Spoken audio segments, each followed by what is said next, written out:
That's not great, is it? Tip number 11 is hopefully about helping you avoid camera damage like this.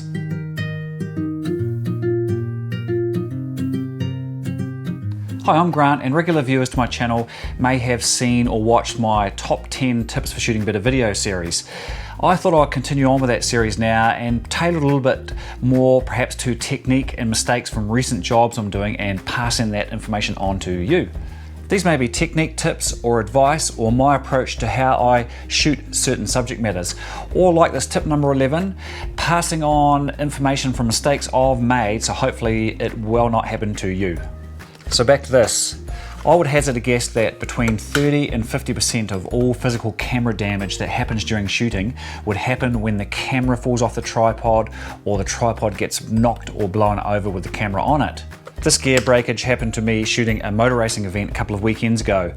It was windy and blustery conditions, and I did have my hand on the gear and the tripod at all times. However, just as the last race was about to begin, I bent down to pick up my air defenders, turned around, a gust of wind blew the camera and the tripod clean off the scaffolding I was shooting on and landed on its top, broke the viewfinder, broke the handle, and camera stopped working.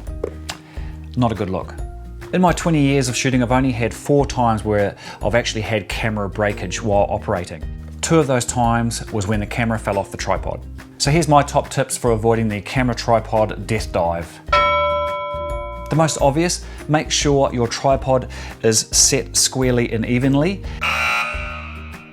Have a look at it or give it a wobble and make sure it isn't lopsided due to one leg perhaps being extended further than the other. I will just about always leave my hand on the camera or the tripod when working with it, especially if it's windy or there's a lot of movement around your camera position. If I have to leave my camera position for any reason, I will just about always take the camera off the tripod and place it on the ground. Make sure your camera is always securely locked onto your tripod base plate and then onto the tripod. This is a common tripod base plate that I use, and quite often you can click the camera in but the back is not actually hooked properly, so it looks like it's sitting securely but it's actually not.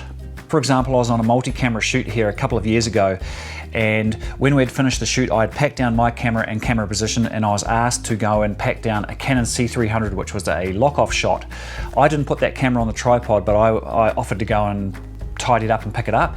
As I put the tripod down, the back of the camera wasn't locked on properly and the camera fell off the tripod right onto the lens, which snapped off the lens inside the lens mount. Again, not a good look. If it's really windy, some tripods have a hook under the tripod head here, or a handle where you can attach your camera bag or a sandbag, which adds weight to the tripod. Another thing people do if it's really windy and they're shooting on a scaffold is they tie the tripod to the scaffold. So that's my top tips for avoiding an expensive mistake which hopefully will not happen to you. As always, thanks for watching and see you next time.